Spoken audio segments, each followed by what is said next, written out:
हुँ, तो आज की क्लास में हम लोग सर्किट एनालिसिस जो पीएचई 10 है उसको स्टार्ट करते हैं। देखिए पीएचई 10 में ज़्यादातर जो क्वेश्चंस आते हैं प्रीवियस ईयर में इग्नू के अंदर वो थ्योरेटिकल पार्ट ज़्यादा है, न्यूमेरिकल पोर्शन आता है लेकिन वो एज़ कम्पेयर टू जैसे पीएचई 1, 2, 4, 5, 6 इन सब के पेपर के कंपैरिजन में न्यूमेरिकल एग्जाम्पल कम कम पूछे जाते हैं। लेकिन जो पूछा जाएगा वो तकरीबन 4 मार्क्स का 5 मार्क्स का क्वेश्चन अच्छा क्वेश्चन होता है, तो उनको भी डिस्कस करेंगे। चलिए स्टार्ट करते हैं। तो इस चैप्टर के अंदर मैं हर चैप्टर में अभी ये भी बताऊंगा कि क्या क्या पढ़ना ज़रूरी है और किस तरह के क्वेश्चन पूछे जा रहे हैं ज़्यादातर। तो सबसे पहले तो हम यहाँ पे अगर 11th और 12th क्लास का आपका अगर फिजिक्स थोड़ा क्लियर है तो वोल्टेज और करंट सोर्सेज जो अभी मैं पढ़ाऊँगा हो सकता है उनमें से कुछ चीज़ें आपको पता हों और कुछ चीज़ें डेफिनेटली नई भी होंगी आपके लिए। अब यहाँ देखते हैं किरचॉफ लॉ, इसको आप मोस्ट इम्पॉर्टेंट कैटेगरी में डाल दीजिए। ये बहुत इंपॉर्टेंट है। सिर्फ ये ज़रूरी नहीं है कि सिर्फ किरचॉफ लॉ का कोई क्वेश्चन आए उसी में पूछा जाए। ये आगे और जितने भी न्यूमेरिकल होते हैं जैसे थेवेनिन थ्योरम होगी, नॉर्टन थ्योरम होगी, इनमें ये यूज़ भी होता है। तो इस वजह से किरचॉफ लॉ तो मतलब अच्छे से समझ में आना चाहिए है कि है क्या, क्योंकि जब हम बाद में किरचॉफ का करंट लॉ लगाते हैं, वोल्टेज लॉ लगाते हैं, तो कोई बड़ी बड़ी जो थ्योरम्स होंगी उनमें डायरेक्ट स्टेटमेंट लिखी जाएगी कि यूजिंग के और एक इक्वेशन लिख दी जाएगी या यूजिंग के एक इक्वेशन लिख दी जाएगी। तो ये बहुत इंपॉर्टेंट है। आगे आते हैं थेवेनिन थ्योरम और नॉर्टन थ्योरम, ये दो थ्योरम हैं आपके इस चैप्टर से इंपॉर्टेंट। इनमें से हर पेपर में ऑलमोस्ट 80% पेपर में मैंने देखा है कि इन दोनों में से एक थ्योरम जरूर पूछते हैं। कभी थेवेनिन थ्योरम पूछ लेंगे और कभी नॉर्टन थ्योरम। तो बहुत इंपॉर्टेंट है और बहुत ईजी वे से मैं आपको समझाऊंगा। और इन दोनों थ्योरम्स के अंदर किरचॉफ लॉ का यूज़ भी है, न्यूमेरिकल्स भी हैं। तो ये सेकंड वाला पॉइंट बहुत ज़्यादा इंपॉर्टेंट है। ऑब्वियसली किरचॉफ लॉ तो 12th क्लास में होता है लेकिन थेवेनिन और नॉर्टन थ्योरम नहीं होती है और हमारे बीएससी एग्जाम में यही पूछी जाती है। आगे बढ़ते हैं। इस चैप्टर में टोटल 5 थ्योरम है, तो उसमें से मैंने एक कैटेगरी आपको यहाँ बता दी है कि थेवेनिन और नॉर्टन में से एक जरूर पूछते हैं लगभग क्वेश्चन में, हर क्वेश्चन पेपर में। नेक्स्ट आते हैं तीसरी थ्योरम में जो कि है सुपरपोजिशन थ्योरम, एक है रेसिप्रोसिटी थ्योरम और एक मैक्सिमम पावर ट्रांसफर थ्योरम। इन तीनों का भी यही है कि इन तीनों में से भी एक पूछी जाती है हमेशा। बहुत सिंपल सिंपल थ्योरम है और बहुत इजी वे में मैं समझाऊंगा। तो चलिए पहले तो ये सब चीज़ें थ्योरम वगैरह पढ़ने से पहले हमें बेसिक पता होना चाहिए। तो बेसिक देखते हैं क्या है यहाँ पे सर्किट एलिमेंट्स। तो ऑब्वियसली सर्किट एलिमेंट्स के नाम से आपको अभी ये समझ आ रहा होगा जैसे रजिस्टेंस, इंडक्टर और कैपेसिटेंस, क्योंकि 11th 12th क्लास तक मैक्सिमम जो चीज़ें हैं सर्किट वो इन्हीं चीज़ों से क्रिएट करके बनाई जाती हैं। तो अब यहाँ पे उन्हीं का बिहेवियर पढ़ेंगे और उनको भी कुछ अलग अलग डिवीज़न में बांटा गया है। तो सबसे पहले तो समझते हैं कि नेटवर्क क्या है। तो ऑब्वियसली सिंपल सी डेफिनेशन है कि it is a connection of element to obtain a certain performance. जैसे कि मान लीजिए आपका फ़ैन है, तो फ़ैन के अंदर जैसे कॉइल लगी हुई है, मैग्नेटिक फील्ड प्रोड्यूस कर रही है और इलेक्ट्रिसिटी से हो रहा है, तो उसमें क्या क्या चीज़ें, कैपेसिटर लगा है, क्या क्या चीज़ें लगी हैं जो एक पर्टिकुलर परफॉर्मेंस दे रही हैं। जैसे वल्व है तो वल्व के अंदर फिलामेंट है, उसमें क्या क्या और चीज़ें जोड़ी गई हैं। तो हर एक जितने भी इलेक्ट्रॉनिक सर्किट है या एक नेटवर्क है उसके अंदर जो एलिमेंट्स हैं वो अलग अलग एलिमेंट्स मिलके अलग अलग एक परफॉर्मेंस दे रहे हैं। जैसे टीवी के अंदर अलग परफॉर्मेंस है, गीजर के अंदर अलग है, हीटर के अंदर अलग है। तो वही लाइन है कि एक ऐसा कोई भी नेटवर्क जो एलिमेंट्स के कनेक्शन से एक नई परफॉर्मेंस दे, to obtain a certain performance that is said to be network. अब देखते हैं कि सर्किट, अब जैसे हम लोग तो यहाँ चीज़ें थियोरटिकल देखेंगे, तो इन सर्किट एनालिसिस में हमें क्या क्या चीज़ें मेन होती हैं हमारे लिए। तो जैसे कि है we are interested in electrical network, कौन कौन सा। अभी तो बहुत इजी है, बाद में जाके जैसे जब हम आगे के ब्लॉक्स पढ़ेंगे तो वहाँ कंडक्टर वगैरह आएगा, सेमी कंडक्टर, तो वहाँ और चीज़ें डिटेल में देखेंगे। तो यहाँ इलेक्ट्रिकल नेटवर्क के अंदर, अब जैसे मैंने अभी इस क्लास स्टार्ट करते टाइम पे बताया था कि 12th क्लास से हमें क्या क्या मालूम है, रजिस्टर, इंडक्टर और कैपेसिटर। लेकिन अब इनको हम क्या नाम देंगे यहाँ पे, पैसिव एलिमेंट्स। अब पैसिव एलिमेंट्स वगैरह क्या होते हैं वो एक एक करके हम यहाँ डिटेल में पढ़ेंगे कि एक्टिव एलिमेंट्स क्या हैं, पैसिव एलिमेंट्स क्या हैं, वगैरह वगैरह। तो अभी तो बस ये है कि रजिस्टर, इंडक्टर और कैपेसिटर्स होते हैं कहाँ, एक किसी भी इलेक्ट्रिकल नेटवर्क के अंदर, उनको अगर हम एनालाइज करना चाहते हैं। फिर दूसरे कौन से होते हैं, वोल्टेज और करंट सोर्सेज। तो इस तरह से अलग अलग डिवीजन किया गया है और वो अभी नीचे देखेंगे। These elements and sources are idealize to actual elements and sources. तो जब हम 11th या 12th तक पढ़ते थे तो वहाँ आइडियल सिचुएशन ली जाती थी कि एक रजिस्टेंस है, रजिस्टेंस का काम होता है करंट को ब्लॉक करना, लेकिन क्या वो करंट को बिल्कुल ही ब्लॉक कर देता? नहीं करता है। मतलब कुछ ना कुछ हीट की फॉर्म में प्रोड्यूस हो रहा है, कुछ करंट की फॉर्म में आगे की ओर जा रहा है। तो आइडियल सिचुएशन वहाँ पे हम लेके चलते थे, लेकिन यहाँ हम दोनों के हिसाब से पढ़ेंगे कि आइडियल सिचुएशन क्या है और नॉन आइडियल सिचुएशन क्या है। The idealisation enables an effective analysis. Obviously जब हम कोई चीज़ आइडियल लेते हैं तो इफेक्टिव एनालिसिस हमें मिलता है। The problem in network analysis to analyze the given network and to determine the voltage and current through various elements. सबसे बहुत इंपॉर्टेंट लाइन है ये लास्ट वाली। इसमें कहा गया है कि जो भी हम नेटवर्क जब हम एनालिसिस करते हैं तो हमें ये पता होना चाहिए, जैसे लूप वगैरह पढ़ेंगे आगे, कि कोई भी सर्किट के अंदर किसी एक पर्टिकुलर लूप में कितना वोल्टेज है किस जगह, जैसे कि रजिस्टेंस पे कितना वोल्टेज खर्च हो रहा है, इंडक्टर पे कितना खर्च हो रहा है, उसमें से करंट कितना पास होके जा रहा है। तो हर नेटवर्क के हर लूप में से हमें हर एलिमेंट से पता करना पड़ता है कि वोल्टेज कितना है और करंट कितना है। और यही चीज़ पता करने के लिए किरचॉफ लॉ बहुत ज़्यादा इंपॉर्टेंट है। और जो आगे की ये थ्योरम्स बताई हैं, थेवेनिन और नॉर्टन, इनकी भी मैं अच्छे से जब इनको पढ़ाऊंगा तब बताऊंगा कि हम ये करते क्या हैं एक्चुअल में। ये थेवेनिन और नॉर्टन थ्योरम जो है कनेक्टेड इसी से हैं, किरचॉफ लॉ से ही। लेकिन अगर हम उस पर्टिकुलर क्वेश्चन में किरचॉफ लॉ लगाने बैठेंगे तो कम से कम 2 से ढाई पेज का क्वेश्चन हो जाएगा। लेकिन वहीं अगर वो क्वेश्चन को हम थेवेनिन और नॉर्टन से सॉल्व करें तो मुश्किल से आधा पेज भी नहीं लगेगा, 2-3 लाइनों में आंसर आ जाता है। तो थेवेनिन थ्योरम बनी किरचॉफ लॉ से है, लेकिन किसी पर्टिकुलर क्वेश्चन में हम थेवेनिन और नॉर्टन थ्योरम का यूज़ करेंगे। आपके एग्जाम में भी मैंने कई क्वेश्चन देखे हैं जिसमें सीधा सीधा पूछते हैं state and prove Norton theorem, या स्टेटमेंट मांग लेंगे नॉर्टन थ्योरम की सपोज और एक न्यूमेरिकल दे देंगे, तो वो हम बाद में डिस्कस करेंगे। चलिए अब आगे बढ़ते हैं। जैसे कि अभी हमने सिर्फ ये एक पैराग्राफ पढ़ा है, जिसका मैं एक बार समरी बता देता हूँ कि हमने क्या देखा कि नेटवर्क किससे बना होता है, उसकी एक डेफिनेशन थी, फिर सर्किट एनालिसिस में हमें क्या क्या चीज़ें देखनी होती हैं, तो रेजिस्टेंस, इंडक्टर और कैपेसिटर, इन्हीं को क्या नाम दिया है, क्या है, पैसिव एलिमेंट्स। अभी थोड़ा और डिटेल में देखेंगे कि पैसिव और एक्टिव एलिमेंट्स क्या होते हैं।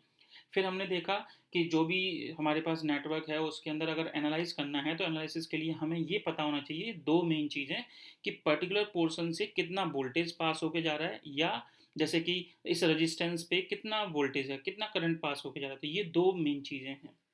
तो वो आगे की चीज़ें करने से पहले यहाँ हम डेफिनेशन पढ़ते हैं एग्जैक्टली exactly, क्योंकि जब हम आगे जब हम पढ़ेंगे जैसे कि ट्रांजिस्टर वगैरह और जीना डायोड डायोड वगैरह, तो वहाँ पे एक नॉर्मल सी लैंग्वेज यूज़ होगी कि एक्टिव एलिमेंट यूज़ करना चाहिए या पैसिव, इस तरह की। तो इसलिए हमें पता होना चाहिए कि एक्टिव एलिमेंट्स का मीनिंग क्या है यहाँ और पैसिव का क्या है। चलिए सबसे पहले समझते हैं एक्टिव एलिमेंट। तो जितने भी एनर्जी सोर्सेज होते हैं, एनर्जी सोर्सेज मतलब बैटरी हो गया, एसी हो गया, एसी करंट दे की सप्लाई देना, या डीसी करंट ऑब्वियसली बैटरी से कनेक्ट करना, तो ऐसी चीज़ें जो नाम से भी पता लग रहा है एक्टिव, मतलब जिनमें से एनर्जी प्रोड्यूस हो रही हो एक तरह से। तो एनर्जी सोर्सेज जैसे कि वोल्टेज और current sources are active elements capable of मतलब सिंपल सी चीज़ है, अगर वो पावर को डिलीवर कर रहा है किसी एक्सटर्नल डिवाइस को, तो उसी एलिमेंट को हम या उस सोर्स को किसमें डाल देंगे, एक्टिव सोर्स में। Besides energy sources, there are many other components used in electronic circuit which fall under the category of active elements। सिर्फ जरूरी नहीं है कि यही वाले, लेकिन और भी चीज़ें हैं। जैसे these components can be classified in two ways। एक होता है जैसे वैक्यूम ट्यूब वगैरह केमिस्ट्री, और इनकी थ्योरी में अगर आपने केमिस्ट्री सब्जेक्ट लिया होगा तो उसमें भी कई सारी थ्योरी ऐसी होती हैं जिनके अंदर हमें वैक्यूम ट्यूब और गैस ट्यूब वगैरह की जरूरत पड़ती है, तो वो भी बताया गया है। एंड जो हमारे काम का है PHE 10 के हिसाब से वो है सेमीकंडक्टर डिवाइसेस। तो उसके अंदर क्या है, जंक्शन डायोड हो गया, ट्रांजिस्टर हो गया, फील्ड हो गया, यूजेटी, SCR, जीना डायोड, ये सारे किसके अंदर कैटेगरी के अंदर आएंगे, एक्टिव के अंदर। तो अभी जब तक हम ट्रांजिस्टर वगैरह चैप्टर पे नहीं पहुंचते हैं तब तक के लिए आपके पास एक्टिव एलिमेंट्स की कैटेगरी में कौन से आ रहे हैं, वोल्टेज और करंट सोर्सेस। पैसिव का मतलब इसका जस्ट उल्टा कर दीजिए, कि जैसे कि ये क्या है, एक तरह से पावर या सप्लाई को देने वाले। तो पैसिव एलिमेंट्स के कौन होगा, जो लेने वाले हैं, लेने वाले एनर्जी लेने वाले कौन कौन से एलिमेंट्स हैं, जैसे कि रजिस्टर, इंडक्टर, कैपेसिटर, तो ये आ जाते हैं पैसिव एलिमेंट्स में। और एक्टिव में कौन से आते हैं, जो एनर्जी को सप्लाई करते हैं, प्रोवाइड कराते हैं सर्किट के अंदर।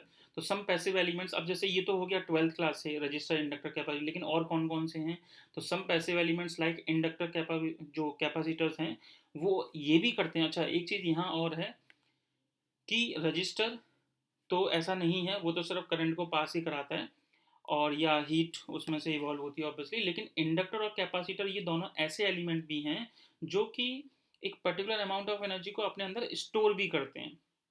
तो ये 12th में आपने ऑब्वियसली जरूर पढ़ा होगा, कैपेसिटर जो है एनर्जी को स्टोर करता है, हालांकि उसके बाद में वो रिलीज भी करता है। लेकिन यहाँ एनर्जी सोर्स क्या है, वो हमेशा ही एनर्जी को क्या करता रहता है, डिलीवर करता रहता है। लेकिन कैपेसिटर पहले लेता है एनर्जी को, उसके बाद में प्रोड्यूस करता है। इसीलिए नेक्स्ट लाइन लिखी हुई है कि भले ही ये तीनों मतलब हैं तो पैसिव एलिमेंट्स ऑब्वियसली, लेकिन इन तीनों में से भी कुछ दो एलिमेंट्स ऐसे भी हैं जो क्या काम करते हैं, एक फाइनाइट अमाउंट तक का एनर्जी को अपने पास रखते हैं और बाद में रिटर्न भी कर देते हैं। तो वो कौन कौन से हैं, इंडक्टर और कैपेसिटर। 12th क्लास का थोड़ा सा आपको पता होना चाहिए, हालांकि जितना मैं ज़रूरत है उतना यहाँ जरूर एक्सप्लेन करूँगा।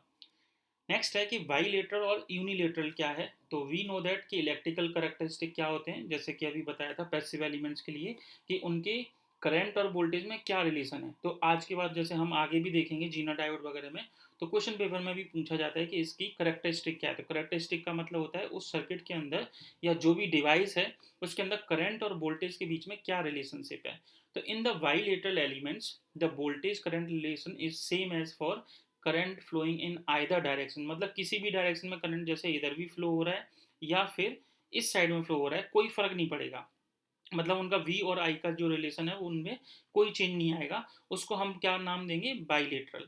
लेकिन जिसमें फर्क पड़ जाए उसी का नाम हो जाएगा यूनिलेटरल। तो एक बार दोबारा पढ़ते हैं कि इन द बाईलेटरल एलिमेंट्स क्या होता है इनके अंदर, the voltage current relation is the same for current flowing in the either direction. किसी भी डायरेक्शन में करंट फ्लो हो रहा हो, जैसे कि रेजिस्टेंस है, चाहे हम इसमें करंट यहाँ से यहाँ जैसे ए से बी की ओर फ्लो कराएं या फिर बी से, बी पॉइंट सपोज इधर है इस बार, और बी से ए की ओर फ्लो कराएं, तो दोनों के बीच में हमारा जो रिलेशन रहता है वी और आई के बीच में क्या रहता है, V is equal to I R. तो वो रिलेशन सेम ही है हमेशा। तो ऐसे ऐसे एलिमेंट्स को हम किस कैटेगरी में डाल देते हैं, बाईलेटरल में। लेकिन जहाँ पे ये फर्क पड़ जाए इनके रिलेशन में, तो वो किस में चला जाएगा, जैसे अभी मैंने बताया था, यूनिलेटरल। तो in contrast unilateral element has different relation between voltage and current for the two possible direction. अगर अलग अलग डायरेक्शन है तो अलग अलग बिहेवियर शो करेगा, उसको हम डालेंगे यूनिलेटरल एलिमेंट्स में। अब एक एग्जांपल देखें तो कौन सा है, डायोड्स, जो हम लोग बाद में ऑब्वियसली पढ़ेंगे। वहां तक पहुंचने के लिए हमें बहुत बेसिक अपना देखना पड़ेगा। तो डायोड्स जो है वो यूनिलेटरल का केस है और रेजिस्टेंस जो है वो बाईलेटरल का केस है। अब आते हैं लीनियर और नॉन लीनियर। तो अप टू 12th क्लास तक, जैसे अभी जब क्लास स्टार्ट की थी तो हमने क्या एक टर्म यूज़ की थी, आइडियलाइजेशन। मतलब जितनी भी चीज़ें हमने वहाँ पढ़ी थी ऑलमोस्ट, जैसे रेजिस्टेंस लिया था तो एक आइडियल रेजिस्टेंस लेते थे, वो उसकी मजबूरी भी यही थी क्योंकि वहाँ आइडियल रेजिस्टेंस लेने का मतलब एक थियोटिकल चीज़ें सारी फिक्स मिले हमें, मतलब फॉर्मूला वगैरह मैथमेटिकली और भी सही मिलते थे, इसलिए आइडियल सिचुएशन लेनी पड़ती है। लेकिन रियल लाइफ में ऐसा नहीं होता है। तो यहाँ पे वही बात की गई है कि अगर कोई एलिमेंट बिल्कुल हम लीनियर की कंडीशन में ले रहे हैं, यानी कि इस सेट टू बी लीनियर, तो उसको क्या करना पड़ेगा, if it satisfy the linear voltage current relationship. अब जो लीनियर करंट रिलेशनशिप क्या है, वो ये है, V इज इक्वल टू, मतलब जो V is equal to I R. अगर कोई भी एलिमेंट अगर इस बिहेवियर को सेटिस्फाई कर रहा है तो उसको लीनियर बोला जाएगा। चलिए अब आगे देखते हैं। तो यहाँ हाँ ये लिखा हुआ भी है आगे, the V I relation for the resistors, जैसे V is equal to I R है तो वो लीनियर कैटेगरी में डाला जाएगा। लेकिन अगर कहीं पे, जैसे हम लोग बाद में देखेंगे डायोड में ये प्रूव भी करके देखेंगे कि किसी डायोड के अंदर, जैसे ये रेजिस्टेंस के अंदर जो रिलेशन V और I का मिला है वो क्या है, V is equal to I R. लेकिन डायोड में हम बाद में प्रूव करेंगे तो वहाँ V और I के बीच में रिलेशन कुछ इस जैसा मिलता है, जैसे ये V है, I is equal to I nought e की power q V upon k T minus. मतलब ऑब्वियसली ये लीनियर नहीं है क्योंकि वो इस फॉर्म में नहीं है। सिंपल सा है लीनियर का मतलब कि ए डायरेक्टली प्रोपोर्शनल टू बी, इस तरह का कुछ रिलेशन मिलना चाहिए, तो वो नहीं मिल रहा है यहाँ पे हमें। एक्सपोनेंशियल में, लॉग में इस तरह का फंक्शन मिल रहा है, तो ऑब्वियसली ये नॉन लीनियर है। तो ये कहाँ मिलता है, डायोड के अंदर। तो इसका मतलब लीनियर में कौन सा आ गया, एक ऐसा कोई भी एलिमेंट जो लीनियर बिहेवियर शो करेगा, कब, अगर वो लीनियर वोल्टेज करंट रिलेशनशिप को सेटिस्फाई कर रहा हो बस। और अगर नहीं कर रहा है तो वो किस में चला जाएगा, नॉन लीनियर में। अब आगे देखते हैं लम्प्ड और डिस्ट्रीब्यूटेड। तो डिस्ट्रीब्यूटेड का मतलब यहाँ पे क्या है, मतलब पूरा जैसे ट्रांसमिशन वगैरह अगर कहीं हो रहा है तो अकॉर्डिंग टू उसकी लेंथ अगर यूनिफॉर्मली हो रहा है, मतलब बराबर बराबर, तो वो डिस्ट्रीब्यूटेड में हो जाएगा। और लम्प्ड का मतलब जहाँ पे इकट्ठा हो जाए एक जगह, तो the elements which are separated physically are known as lumped elements, जैसे रेजिस्टेंस, कैपेसिटर और इंडक्टर। और डिस्ट्रीब्यूटेड एलिमेंट्स कौन से होते हैं, on the other hand, are those which are not separable और analytical purpose, for example in a transmission line which has distributed resistance, inductance and capacitance along its length. मतलब एक particular कोई length दे दी, अब यहाँ कितना है, यहाँ कितना है, अलग अलग, तो वो थोड़ा सा मुश्किल हो जाता है। तो उस तरह की डेफिनेशन है, बहुत ज़्यादा इंपॉर्टेंट नहीं कह सकते, लेकिन ऊपर की तीन जो डेफिनेशन बताई हैं उनका यूज़ आगे बहुत होने वाला है। हालांकि इस डेफिनेशन का उतना यूज़ नहीं होगा। ये 12th क्लास का बेसिक है कि रेजिस्टेंस के अंदर अगर हम वोल्टेज निकालते हैं तो वो हमेशा फॉर्मूला आपको याद रखना है, V is equal to I R. तो यहाँ पे जो R है वो क्या है, रेजिस्टेंस। रेजिस्टेंस का मतलब है इलेक्ट्रॉन का अपोज करने वाला, मतलब एक तरह से करंट फ्लो होके जा रहा है तो उसका अपोज करना। वहीं पे अगर मैं इसका रेसिप्रोकल कर दूं, यानी कि G is equal to 1/R, तो रेजिस्टेंस का रेसिप्रोकल जो होगा इसको हम क्या बोलेंगे, ऑब्वियसली कंडक्टेंस। क्यों? क्योंकि रेजिस्टेंस उसका क्या कर रहा था, अपोज कर रहा था, तो उसका रेसिप्रोकल क्या हो जाएगा, एक नई डेफिनेशन बता दी, कंडक्टेंस। तो यहाँ पे time independent voltage and current होता था, मतलब जो भी हम 12th क्लास तक पढ़ के आते थे तो वहाँ पे वोल्टेज और करंट जो लेते थे वो टाइम इंडिपेंडेंट होते थे। अब टाइम इंडिपेंडेंट का मतलब क्या है कि इस सर्किट में जब तक, जैसे ये कोई हमने सर्किट लिया और यहाँ कोई सोर्स लगा दिया, जैसे कोई भी बैटरी, तो हमने 1 घंटे बाद देखा तब भी यहाँ से 2 एम्पियर करंट फ्लो हो रहा है, 3 घंटे बाद देखा तब भी 2 एम्पियर, 4 घंटे बाद देखा तब भी दो, अगर कॉन्टिन्यूसली सेम करंट फ्लो हो रहा है एक सर्किट में से, मतलब ऑब्वियसली वो टाइम पे डिपेंड नहीं कर रहा है। लेकिन रियल लाइफ में ऐसा नहीं होता है, बैटरी डिस्चार्ज होगी तो पहले 2 एम्पियर करंट था, फिर थोड़ा कम होगा, फिर कुछ और कम होगा, तो ऑब्वियसली फिर वो टाइम डिपेंडेंट माना जाएगा। ठीक है, तो यहाँ पे वही चीज़ है कि हमने जो पहले V is equal to I R वगैरह जो फॉर्मूला पढ़ा था वो कब था, कि जब टाइम इंडिपेंडेंट थी चीज़ें, जैसे कि वोल्टेज भी और करंट भी। लेकिन जैसे कि मैंने बताया रियल लाइफ में ऐसा नहीं है, तो वो कैसी होंगी, टाइम डिपेंडेंट होंगी। तो वहाँ जो फॉर्मूला हम यूज़ करेंगे वी ऑफ टी, तो बी जैसे मैथ्स में हम पढ़ते हैं कोई भी फंक्शन जो है किसी पे डिपेंड कर रहा है, जैसे Y is equal to F of X, अगर देखा जाए तो वाई इज इक्वल टू जैसे एक्स स्क्वायर प्लस 3, तो इट मीन्स कि y जो है वो x पर डिपेंड कर रहा है। इसी तरह से यहाँ पे जो v है यानी वोल्टेज है वो टाइम पे डिपेंड करेगा, i जो है वो टाइम पे डिपेंड करेगा, 1 घंटे बाद इसमें क्या करंट फ्लो होके जा रहा है, 2 घंटे बाद कितना जा रहा है, उस तरह का। तो इसको हम क्या बोलेंगे, टाइम डिपेंडेंट वोल्टेजेस। अब आते हैं आगे इंडक्टर। मैं फिर से रिपीट कर रहा हूँ, अगर आपके पास 12th क्लास की बुक है तो एटलीस्ट रेजिस्टेंस, इंडक्टर और कैपेसिटेंस के अंदर ऊपर थोड़ा थोड़ा सा पढ़ लीजिए। और मैं जैसे कि बता रहा हूँ, यहाँ जितनी मुझे ज़रूरत है PHE 10 में समझाने के लिए, मैंने सिर्फ वो यहाँ पे पिक्चर्स लगा के समझाने वाला हूँ। तो ये हो गया वोल्टेज का। अब आते हैं इंडक्टर। इंडक्टर जो है उसका फिगर जो है वो कुछ इस तरह से होता है, जैसे रेजिस्टेंस का हमने देखा, इस तरह से हम बनाते हैं अपने फिगर डायग्राम। PHE 10 में आपको डायग्राम की बहुत प्रैक्टिस करनी पड़ेगी, अभी नहीं, तकरीबन सेकंड ब्लॉक से शायद स्टार्ट हो जाएगा।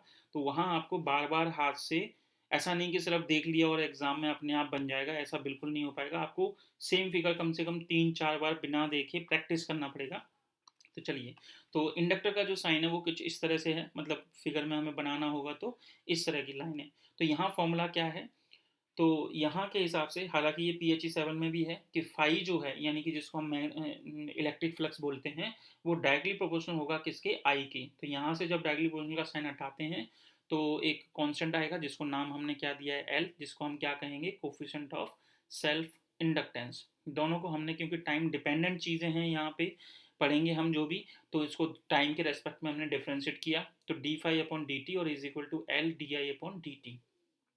अब सेम चीज़ थी, एक लेंज लॉ था, तो ऑब्वियसली PHE 7 में भी है और 12th क्लास में भी है, कि वहाँ से ये बिल्कुल उसकी तरह लग रहा है। तो v is equal to L di/dt, दोनों को अगर हम कंपेयर करें तो हमें क्या मिल रहा है, d∅/dt, जैसे कि ये इक्वेशन थी, is equal to L di/dt, और लेंज लॉ से हमने ये लिखा।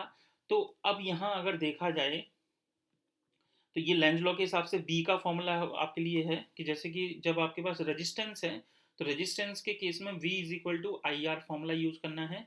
लेकिन अगर इंडक्टर है तो आपको फॉर्मूला क्या यूज करना है, V is equal to L D I upon D T. ये आपको याद रखने हैं, बेसिक चीज़ें मैं इसीलिए बता रहा हूँ क्योंकि ये चीज़ें किरचॉफ लॉ और नॉर्टन थ्योरम इन सब जगहों पे, जैसे अगर कहीं कहीं पे इंडक्टर आ गया तो वहाँ अगर हमें वोल्टेज निकालना हो, जैसे कि जस्ट थोड़ी देर पहले मैंने बताया था कि नेटवर्क एनालिसिस का मतलब है कि किसी भी नेटवर्क के अंदर किसी जो भी एलिमेंट्स लगे हैं उन हर एलिमेंट्स पे कितना वोल्टेज है कितना करंट है ये पता होना चाहिए, उसी को बोलते हैं नेटवर्क एनालिसिस। तो यहाँ पे जो इंडक्टर है उस पर वोल्टेज कितना होगा उसका ये फॉर्मूला है V is equal to L D I upon D T. जैसा कि अभी मैंने बताया कि हम ये जो चीज़ें पढ़ रहे हैं दोनों के पर्सपेक्टिव से मैं बता रहा हूँ, एक टाइम डिपेंडेंट और एक टाइम इंडिपेंडेंट। तो जो अभी हमने चीज़ की है वो टाइम के ऊपर डिपेंड है, क्योंकि तभी तो आप डिफ्रेंशिएट कर सकते हैं, अदरवाइज डिफ्रेंशिएट नहीं कर सकते थे। अब आते हैं, अगर मान लीजिए टाइम इंडिपेंडेंट होता और उस केस में अगर मुझे इंडक्टर पे वोल्टेज निकालना है, तो इसलिए जब हम बाद में क्वेश्चन करेंगे तो हमें देखना पड़ेगा टॉपिक क्या पढ़ रहे हैं, कि वो जो स्टडी कर रहे हैं वहाँ टाइम डिपेंडेंट चीज़ पढ़ रहे हैं या टाइम इंडिपेंडेंट। तो अगर ये टाइम डिपेंडेंट है तो वहाँ वोल्टेज का फॉर्मूला होगा L D I upon D T. लेकिन अगर इंडिपेंडेंट है तो उस केस में क्या होगा, देखिए टाइम पे इंडिपेंडेंट का मतलब क्या हो गया कि 2 घंटे बाद भी उतना ही करंट है, 3 घंटे बाद भी उतना ही करंट है, तो करंट में चेंज क्या है, जीरो। तो D I upon D T का भी मतलब यही होता है कि करंट में चेंज। तो आप खुद सोचिए, अगर टाइम इंडिपेंडेंट चीज़ है तो जस्ट अभी थोड़ी देर पहले मैंने बताया था टाइम इंडिपेंडेंट का मतलब है कि 1 घंटे के बाद भी उतना ही करंट है, 2 घंटे के बाद भी 2 एम्पियर, 3 घंटे के बाद भी 2 एम्पियर। तो क्या करंट में चेंज हुआ, तो आंसर है नहीं। तो इट मीन्स ये वैल्यू क्या आ जाएगी, जीरो। अब ये D I upon D T अगर जीरो हो गया और यहाँ मैं पुट कर दूँ एक तरह से, तो v इज इक्वल टू कितना आ गया, जीरो। इसका मतलब ये हुआ कि जब हम टाइम इंडिपेंडेंट केस कर रहे होंगे वहां वोल्टेज क्या होगा, जीरो। किसके ऊपर, इंडक्टर के ऊपर। तो विच इंप्लाइज कि फॉर डीसी वोल्टेज और करंट होते हैं under steady state after long lapse of time. Obviously जैसे मैंने बताया बैटरी है, डिस्चार्ज होगी और एक पर्टिकुलर बहुत टाइम के बाद तक क्या होगा, वो चलते जाए तो उसका करंट मतलब कैसा लैप्स कर जाएगा, तो the voltage across inductor will be zero implying, तो it will behave a short circuit. ये चीज़ बहुत इंपॉर्टेंट है, ये लास्ट लाइन जो अभी मैंने रीड की है। कुछ स्टूडेंट जैसे कभी कभी डेफिनेशन वगैरह पूछ ली जाती है कि व्हाट इज शॉर्ट सर्किट। तो ये आपको याद रखना है कि बहुत लॉन्ग टाइम की कंडीशंस के अंदर अगर वोल्टेज जो है वो जीरो आने लग जाए तो उसी को हम क्या कहेंगे कि एक तरह से शॉर्ट सर्किट। यानी कि जैसे ये है, ये वाला फिगर देखिए, तो ये टाइम डिपेंडेंट वाली चीज़ है, ये वाला अंडर डीसी वोल्टेज मतलब आपका टाइम इंडिपेंडेंट वाली सिचुएशन है। और शॉर्ट सर्किट के लिए हम जो फिगर भी बाद में बनाएंगे वो कुछ इस तरह का है, मतलब दो एंड पॉइंट्स को हम एक वायर से कनेक्ट कर देंगे तो वो शॉर्ट सर्किट हो जाएगा। अब आते हैं आगे, तो ये अभी अभी जस्ट थोड़ी देर पहले ही बता दिया है कि टाइम डिपेंडेंट के लिए आपको वोल्टेज का फॉर्मूला ये याद रखना है। चलिए अब आते हैं कैपेसिटर के केस में। तो कैपेसिटर के केस में जो चार्ज है ये डायरेक्टली प्रोपोर्शनल होता है वोल्टेज के। तो इसी तरह से यहाँ से जब हमने डायरेक्टली प्रोपोर्शनल का साइन हटाया तो एक कांस्टेंट आया जो कि C है। C को हम क्या बोलेंगे, कैपेसिटी ऑफ मतलब सिंपल कांस्टेंट है ये कैपेसिटर की। तो अब इसका फॉर्मूला कैसे बनाएं, तो इसको डिफ्रेंशिएट कर दीजिए। तो जब आप Q को आप डिफ्रेंशिएट करते हैं यानी कि चेंज इन चार्ज, तो उसी की डेफिनेशन क्या है, करंट। तो जब आप इस साइड में करेंगे तो C तो एक कांस्टेंट था और V का डिफरेंशिएशन dV अपॉन dt। तो ऑब्वियसली ये किस कंडीशन में है, टाइम डिपेंडेंट। अच्छा, और जब टाइम इंडिपेंडेंट करना हो तो dV अपॉन dt को जीरो पुट कर दो, तो ये time independent dV upon dt यानी जीरो। तो ये किसकी तरह बिहेव करेगा, ओपन सर्किट की तरह। तो ये बहुत इंपॉर्टेंट चीज़ें हैं। जब शॉर्ट सर्किट है इट मीन्स, आप ऐसे ही इसको याद रखिए कि शॉर्ट सर्किट का मतलब है D I upon D T zero, ठीक है। और ओपन सर्किट का मतलब है यहाँ जो मैं अभी बता रहा था ये D V upon D T. ये अगर कहीं कहीं पे जीरो है तो इसका मतलब है ये ओपन सर्किट। तो न्यूमेरिकल करते टाइम में हमें ये बहुत ज़रूरत होगी, क्योंकि आप अगर इग्नू की बुक्स वगैरह देखेंगे तो वहाँ डायरेक्टली लिखा होगा, कुछ रीज़न भी नहीं दिया होगा और डायरेक्ट लिख दिया होगा D V upon D T zero. तो समझ नहीं आएगा। तो आपको ध्यान रखना है उस टाइम पे ओपन सर्किट हुआ है इस वजह से यहाँ D V upon D T zero होगा, और शॉर्ट सर्किट की कंडीशन है तो वहाँ D I upon D T को जीरो पुट करना है। अपने नोट्स वगैरह जो भी बना रहे हैं उस टाइम पे ये चीज़ें मेंशन कर लें। अच्छा अब आते हैं, तो ये कैपेसिटर का को जब हम ग्राफ में कभी भी ज़रूरत पड़ेगी अगर हमें अपने फिगर में, तो इस तरह से डिनोट करना है, दो पैरेलल लाइन एक तरह से। ये डीसी वोल्टेज यानी कि टाइम डिपेंडेंट के ऊपर, ये केस इंडिपेंडेंट के ऊपर हो गया। और ओपन सर्किट के अंदर I is equal to zero, या हाँ ठीक है। मतलब D V upon D T zero हुआ तो यहाँ जीरो पुट करोगे तो आई क्या हो जाएगा, ऑटोमेटिक जीरो। तो वो उस हिसाब से लिख दिया है। वैसे न्यूमेरिकल के टाइम पे मैं ज़्यादातर यही यूज़ करता हूँ, ओपन सर्किट मतलब D V upon D T zero, और शॉर्ट सर्किट मतलब D I upon D T zero. आते हैं एनर्जी सोर्सेज पे। तो ये तीन हिस्सों में बांटा क्या है, ऐसे दो ही हिस्से हैं, इंडिपेंडेंट और एक डिपेंडेंट। ये पता नहीं क्यों शायद गलती से छप गया है, दो ही है, इंडिपेंडेंट और डिपेंडेंट। तो इंडिपेंडेंट में कौन सा आएगा, as you know independent energy source can be two types, जैसे वोल्टेज सोर्स हो सकता है और एक करंट सोर्स हो सकता है। और इंडिपेंडेंट वोल्टेज जैसे करंट सोर्स हो गया R1 for the which voltage and current are fix and not affected by other parts of the circuit. Simple सी चीज़ है, इंडिपेंडेंट चीज़ है, मतलब किसी और चीज़ पे अफेक्ट भी नहीं करेगी और किसी पे फर्क भी नहीं पड़ेगा, मतलब सिंपल सी ये चीज़ है। तो ideal voltage source is a two terminal element. इसमें सिंपल सा एक वोल्टेज हमने अप्लाई कर दिया होगा जैसे यहाँ है, और उसमें से करंट प्रोड्यूस हो रहा होगा, जो भी यहाँ पे हमने कोई एलिमेंट लगा रखा होगा, जैसे कि रेजिस्टेंस हो गया या इंडक्टर हो गया या कुछ भी ऐसा, तो वो किसी और चीज़ पे अफेक्ट नहीं करेगा। यहाँ ये डेफिनेशन है तो इंडिपेंडेंट वोल्टेज। अब आते हैं जैसे कि फिगर सी वाले में देखें तो वी आई करेक्टरिस्टिक यहाँ, for an ideal voltage source are shown in the figure C, at any time the value of terminal voltage जो है वो कांस्टेंट है। मतलब जब देखो यहाँ पे इस पर्टिकुलर चीज़ पे ये करंट वोल्टेज इतना है, इस पर्टिकुलर पे भी वोल्ट इतना है, मतलब कांस्टेंट है। ग्राफ से भी आपको देखना आना चाहिए कि ये लीनियर ग्राफ है यहाँ पे।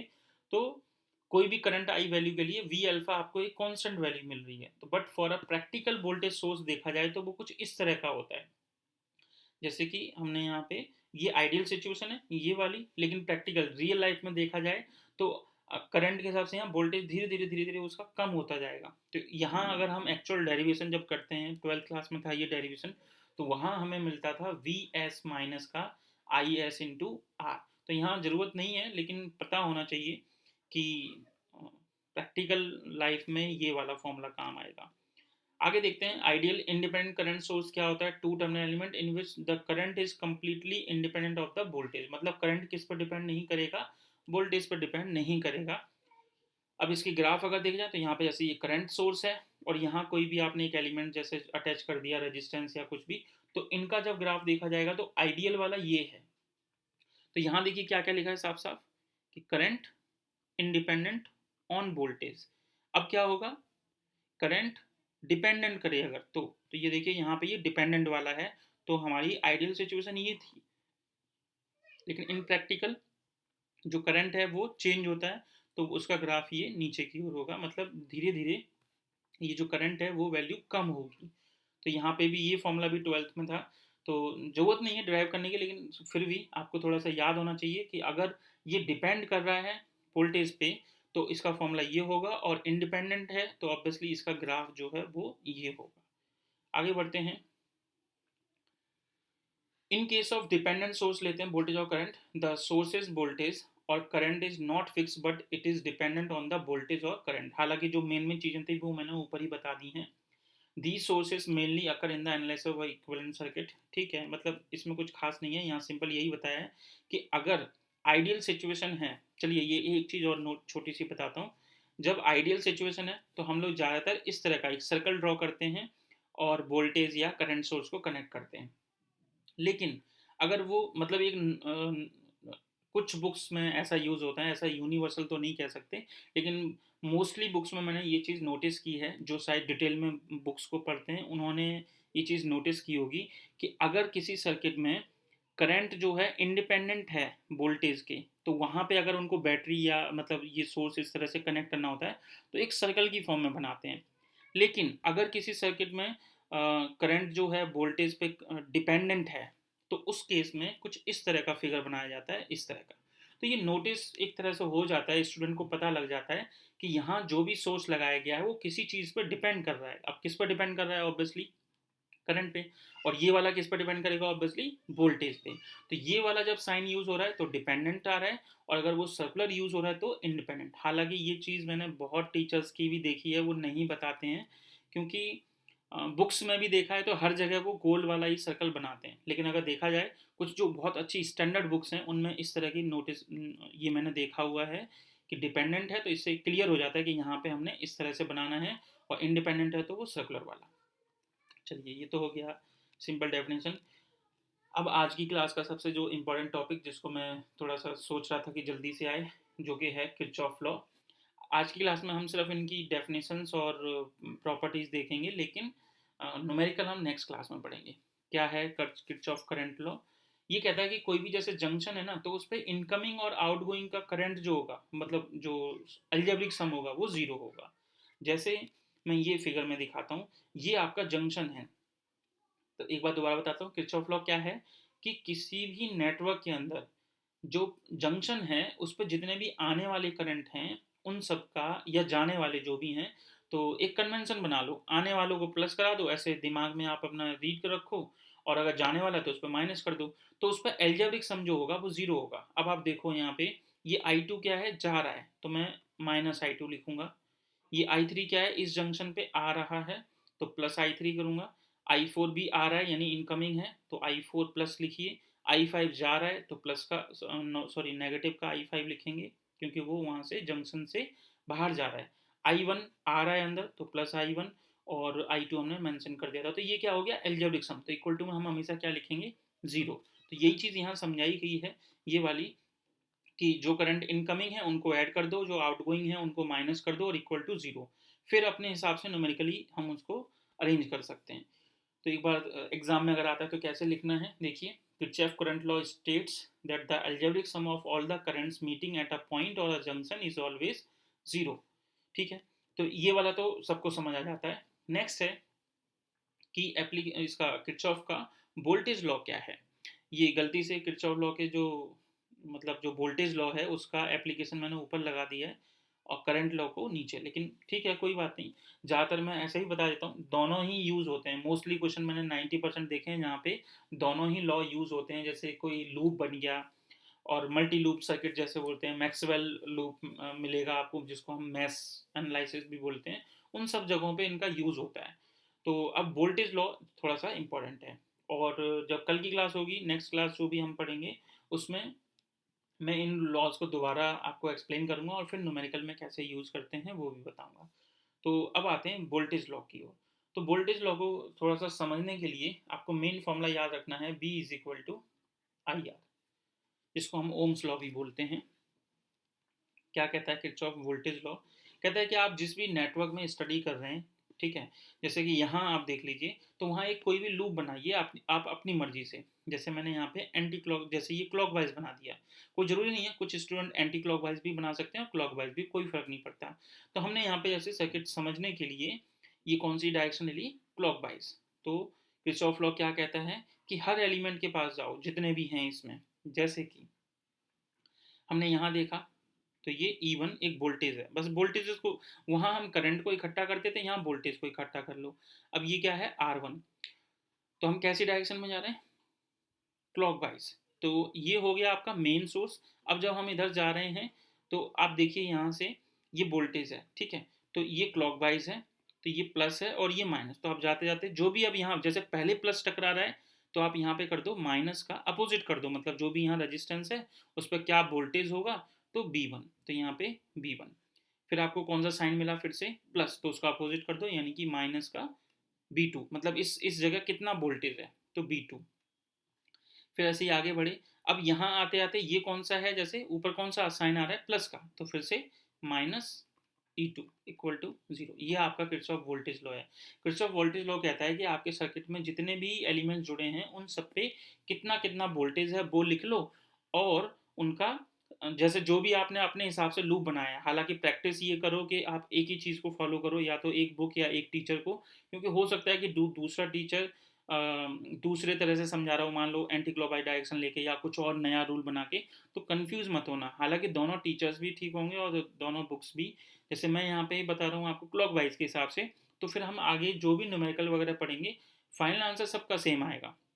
तो मैं ज़्यादातर जो है क्लॉकवाइज डायरेक्शन के साथ में करता हूँ क्वेश्चंस को। तो क्या रूल बताया मैंने, कहीं किसी एक पर्टिकुलर पॉइंट से स्टार्ट कीजिए, जैसे मैंने E1 से स्टार्ट कीजिए। जरूरी नहीं है कि आप इसी E1 से करो, E2 से कर सकते हो, R2 से कर सकते हो, कहीं से भी कीजिए। मैंने E1 से स्टार्ट किया, और जब आगे बढ़ा तो ये कौन सा साइन मिल रहा है, पॉजिटिव, तो यहाँ -B1। फिर यहाँ से जाने के बाद फिर कौन सा मिल रहा है, प्लस का B2, मतलब एक एक कनेक्शन खत्म हो गया, फिर प्लस का, फिर से माइनस B2, और यहाँ जब आए तो ये फिर से प्लस का, तो ये माइनस का E2। अगर ये बैटरी उल्टी कनेक्ट होती, जैसे ऊपर माइनस होता और नीचे प्लस होता, तो ये प्लस का E2 हो जाता। बहुत क्वेश्चन करेंगे इसके ऊपर, क्योंकि कोई भी डाउट रहना नहीं चाहिए। जितने ज़्यादा क्वेश्चन प्रैक्टिस करेंगे किरचॉफ लॉ, वोल्टेज लॉ, उतना ही आपके लिए ईजी हो जाएगा। उसके बाद तो क्वेश्चन में कुछ नहीं बचता है, न्यूमेरिकल प्रॉब्लम होती है, मतलब मैथ्स लगानी है प्लस माइनस करके, वो आंसर आ जाएगा। मेन होता है कि व्हाट इज किरचॉफ लॉ और उसको अप्लाई कैसे करें, तो वो कल की नेक्स्ट क्लास में हम लोग डिस्कस करेंगे। आज की क्लास में इतना ही है। मेन जो ऊपर की चीज़ें हैं इनको थोड़ा सा, ओपन सर्किट क्या है, क्लोज सर्किट क्या है, ये चीज़ें 12th क्लास में नहीं थी, तो वो मैंने यहाँ पे डिस्क्राइब भी की हैं थोड़ा अच्छे से, तो उनको आप लिखिए अपनी नोटबुक में। और जैसे एग्ज़ाम अगर पास में है तो मेनली बस ये चीज़ें याद रखिए इस पूरे चैप्टर में से, किरचॉफ लॉ, थेवेनिन नॉर्टन और ये 3 थ्योरम, बस। इससे ज़्यादा कुछ कोई डेफिनेशन वगैरह नहीं पूछी जाएगी एग्जाम में। आएगा क्वेश्चन आएगा या पूरा, जैसे मैं बताऊंगा स्टेट थेवेनिन थ्योरम, तो स्टेटमेंट उसकी एग्जैक्टली आपको वर्ड टू वर्ड याद होनी चाहिए, और उसका डेरिवेशन भी, बहुत छोटे छोटे डेरिवेशन है, और न्यूमेरिकल पोर्शन भी बताऊंगा। तो मिलते हैं नेक्स्ट क्लास में, और इनको ज़रूर प्रैक्टिस कीजिए।